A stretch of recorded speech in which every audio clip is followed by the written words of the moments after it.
overall weekend of violence that we experienced in our city. But before I start, I'd like to pass my condolences and sympathies to the families and the victims, especially the ones involving our children. This is some challenging times. It's even more challenging when we hear incidents of what we heard over the weekend involving some of our younger ones being caught into this unfortunate circumstances of violence that I find absolutely unacceptable on all levels. So over the weekend, we experienced 19 non-fatal shooting victims, 3 homicide victims, 4 juvenile victims, 5 female victims, and 4 individuals who have been arrested, a total of 20 incidents. And incorporating within that particular number, we had a late report incident that would happen over on Thursday that was reported on Friday. Obviously, this is unacceptable. These acts of senseless violence within our city has to come to a stop. We're asking the public to assist us in this effort because no one entity, no one person is responsible alone when it comes to public safety. Just a recap of some of the incidents that we have dealt with over the weekend. We know that a 13-year-old girl was murdered, a 10-year-old girl and an 18-year-old male was shot during the incident. We're still working on what is the motive. We understand there are some leads. Unfortunately, at this time, the leads are still being interviewed and worked on in regards to getting to the bottom of it, even though we know that within that respective neighborhood has been challenged with a number of different incidents in regards to shots fired. We also had a situation where a woman was involved in a domestic dispute with her boyfriend, where she had called her father to the location. And during this incident, the boyfriend who the woman was arguing with was shot. And this is a known suspect. The narrative for that, it's not just young kids. It's not just young ones out there that's involved in these unfortunate incidents. We have individuals of all ages involved in using firearms to resolve their disagreements.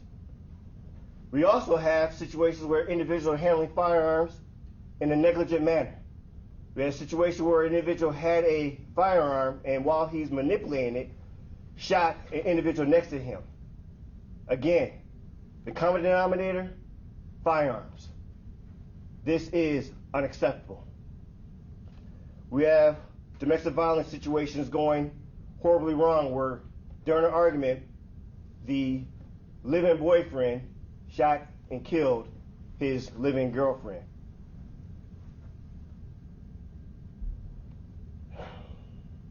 So what are we doing about it? I know there's always a question in regards to how MPD is addressing this.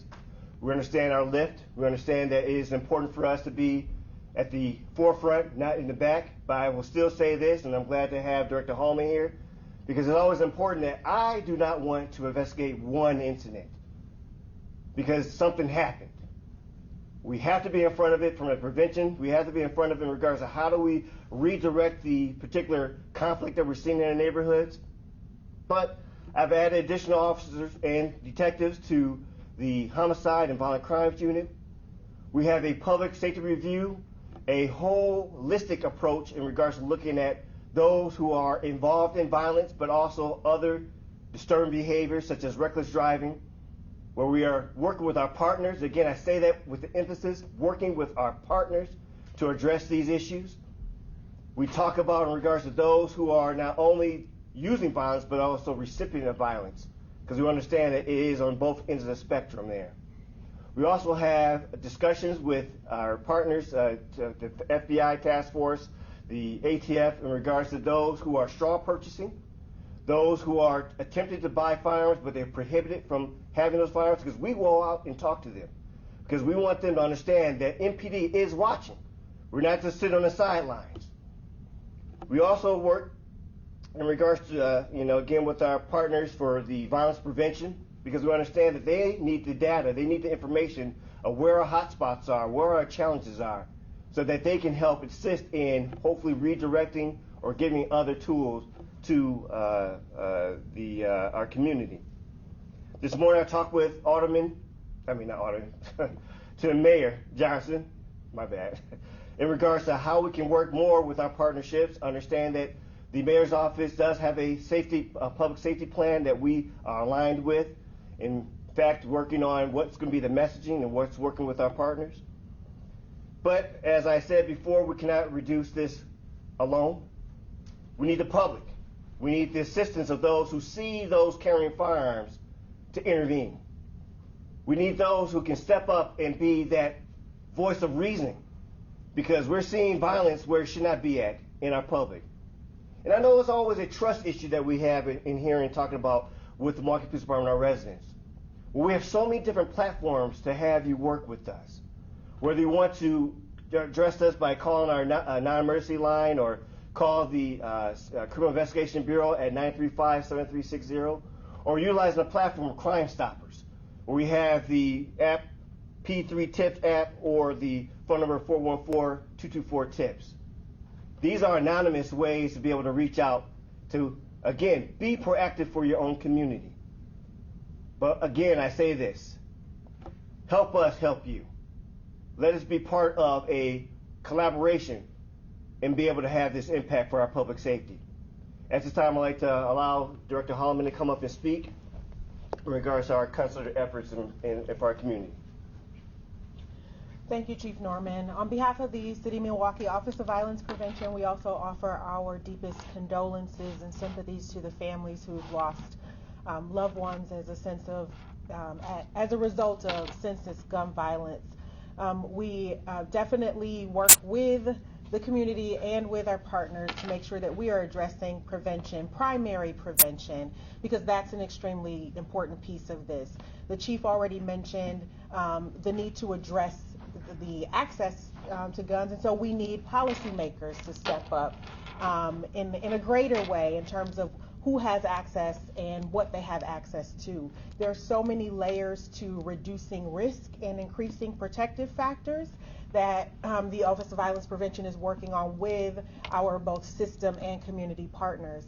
And so when we talk about that this is a all hands on deck approach, this doesn't just mean systems or government, it means community organizations, it means community members.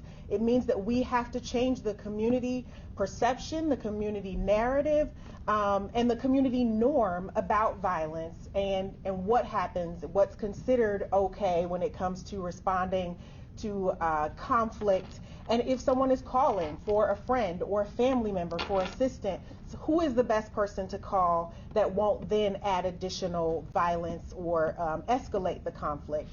If folks need to reach out to the 414 Life team, the phone number is 414-439-5525. If you know that conflict is brewing, there is potential for gun violence, please call the 414 Life team at 414-439-5525. They will help with mediating that conflict to prevent gun violence. And then as community, again, partners and organizations in the community, we are continuing our work together. There will be more information released soon. And we just, again, thank you to every person that has done something, that has said something, that has called the tip line, that has called Crime Stoppers. Thank you to every person who has spoken to a family member, a loved one, a neighbor, a coworker, and talked to them about ways to calm down, to de-escalate.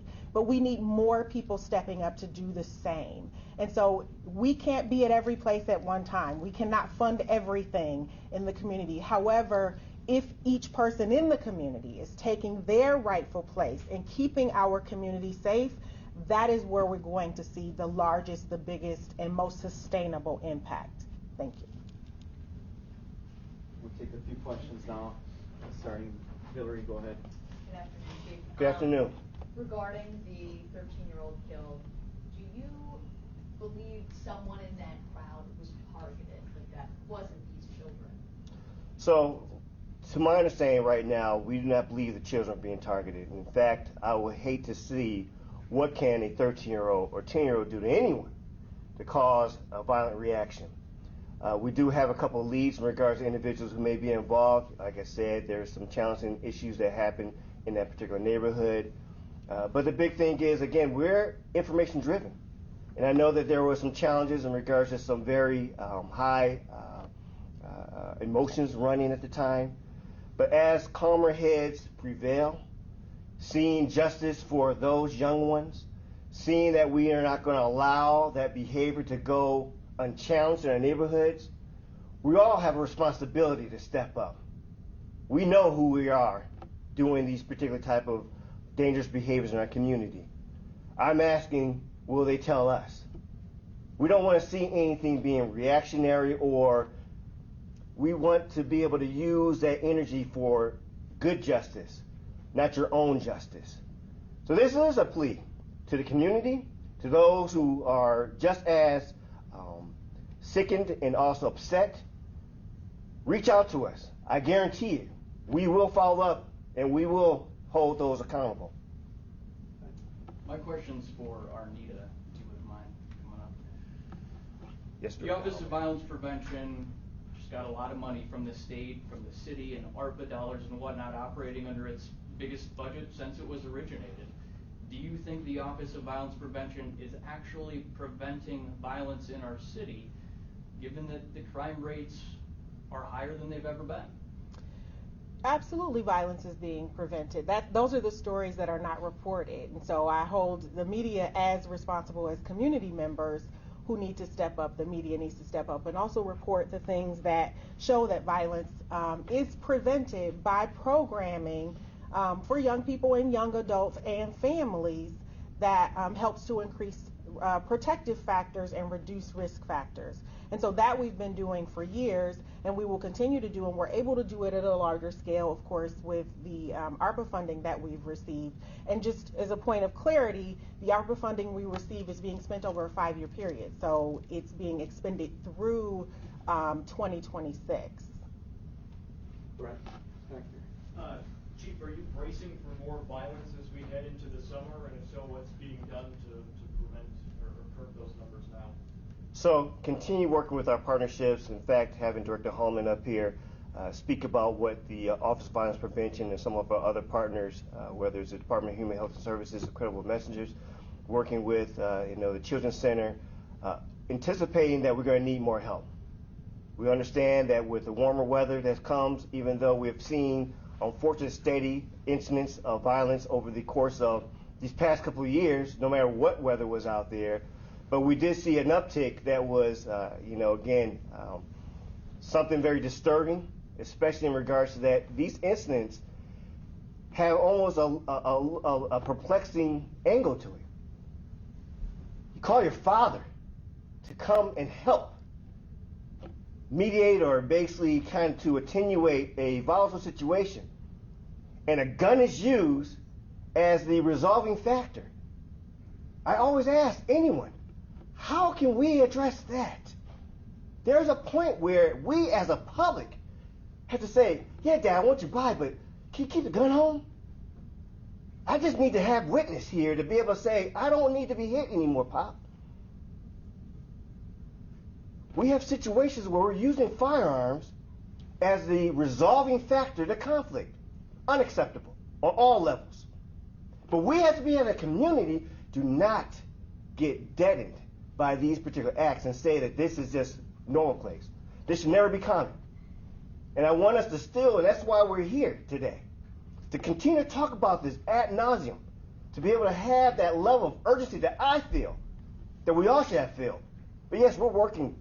Before this week, we're down in our non-fatals last week. It is a roller coaster ride, unfortunately. But I believe in our partnerships. Speaking with, we just had a re-up for the Chief Lipsky. Understanding he sees it from a different side, from the fire department side, for responding to those gunshot wounds, to see the pain and anguish. We have a collective effort from the government side, but also from our community stakeholder side, but most importantly, from our resident side. We need to be able to speak to someone saying, this is a family barbecue. Why are you bringing guns into this particular setting? We have guns in weddings where individuals getting shot. We have individuals getting shot because of conflict or some type of disagreement 4 or 5 years ago. Social media being used to continue the aggravating of situations. So we're preparing from a standpoint of letting everyone know the problems that we had, and I'm not afraid to say this without any hesitation. We need your help. We need the public to help us out with this. This cannot be just the Milwaukee Police Department begging and waiting for the information to come. What is it going to take for the public to be able to bring that information to us so that we can do our job as effective and as efficiently? A question for Director Hoffman. The Chief kind of mentioned some of the norms that you brought up in your opening remark. What have you kind of witnessed in the communities around the city where you recognize that there is kind of an understood amount of violence? Like, can you just kind of expand on that a little bit? Just kind of this, you don't want anyone to get used to or normalize these tragedies. So the majority of the city of Milwaukee residents don't think this is normal, and they want to live in a safe home, in a safe neighborhood, in a safe community, a safe city. And so I just want to emphasize that most people don't think this is normal, they're not okay with it, and it's a smaller percentage of people committing these violent acts of gun violence in comparison to the larger community. We hear about it so much that it seems like there are so many people, but smaller percentage in comparison to most people. What we are clear about is that once you are experiencing something over and over and over again, or it appears that if there's community violence happening in your neighborhood repeatedly, people may respond in many different ways based on their own experiences, traumas, how their brain works, any of that. And so some people can become desensitized to it, and that's what we don't want to see. But we also need to separate or parcel out being desensitized versus being numb. And being numb can be a traumatic reaction as well. And so either way, we want to make sure that we're raising awareness, that we are helping to create messaging and to support programming that is going to change any community norms around violence of any kind, be it with a firearm or otherwise. So self-directed violence, family violence, any of that. No woman, no child, no person in this city should be concerned about their safety at any point, and particularly not in their own homes. And when we look at some of the violence that we're seeing, interpersonal violence, there are things that are happening in homes. Well, the police department is not standing in people's living room.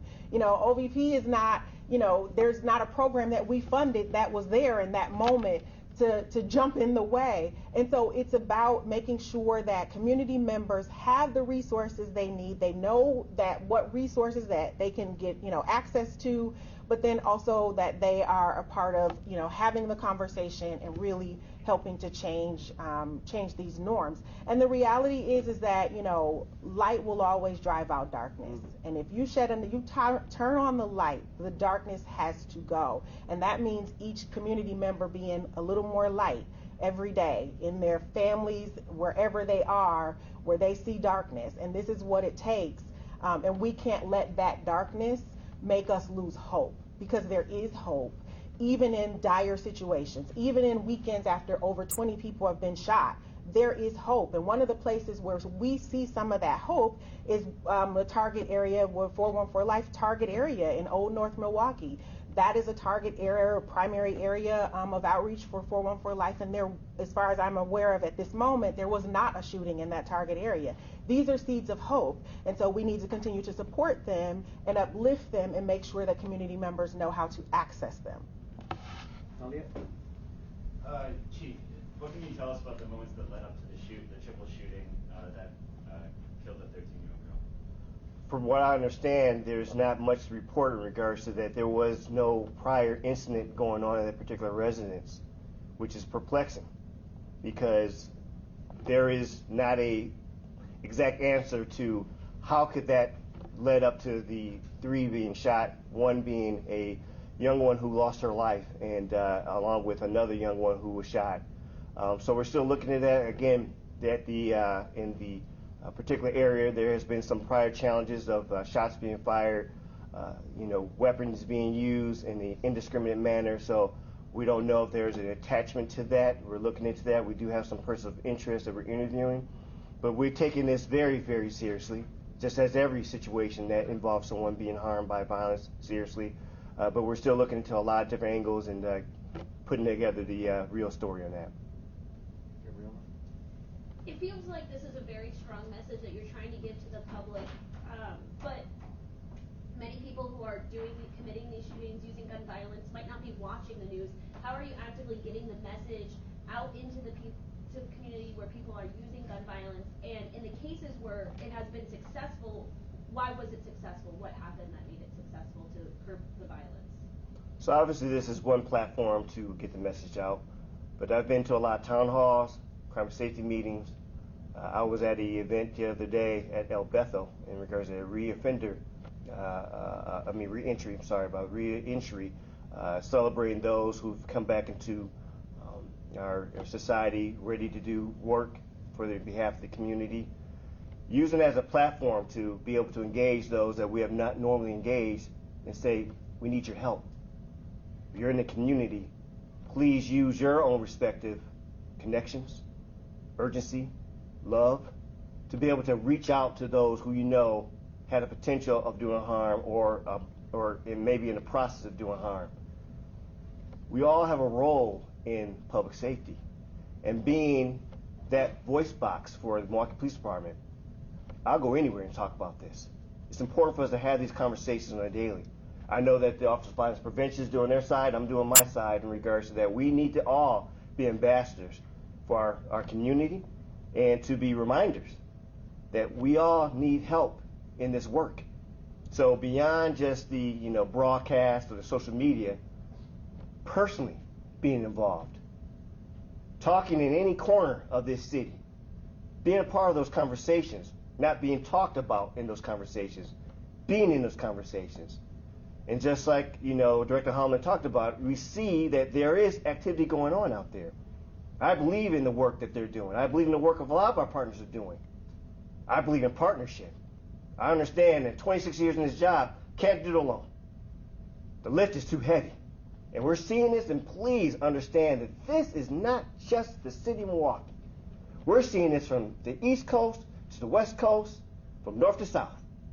Problems in the respective communities where we are having individuals going around with no hope.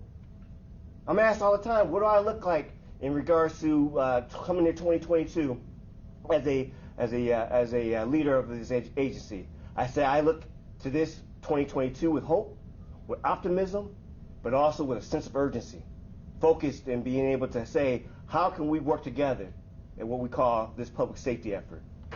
Director Holloman, if I could just follow up quickly on, you're saying you're seeing success in some neighborhoods. Can you speak to specifically the additional dollars from ARPA? And what have you specifically done to either hire more people or create more programs in other neighborhoods that bring success? Great question. So the successes that we're seeing that I mentioned with 414 Life, it's data driven. So based on where we see the highest number of shootings in the city, Old North Milwaukee historically over the years has had either the highest number of shootings or very close to being the highest. And so that's why it's, a target area or primary area for 414 Life. And that includes shooting responses when there is a shooting. That includes proactive outreach to community members, business owners, neighbors in the area. That includes, being on the ground and really making connections, but also mediating conflict that the team may already be aware of that's brewing. So that's an important piece of that. A part of the expansion funds that we receive from the city in the $3 million for expansion, again, will be spent over a time period, so through 2026, which will help with expanding the team, so in size, but also we are expanding our efforts into on the south side. So not that we've been active, 414 Life has been active on the south side, but being able to expand those efforts to include a site location on the south side in the particular area of the shooting in the historic Mitchell area where that multiple shooting was this weekend. So that's a key piece of how those funds will be used to expand the team. Thank you, everyone. That's all the time we have.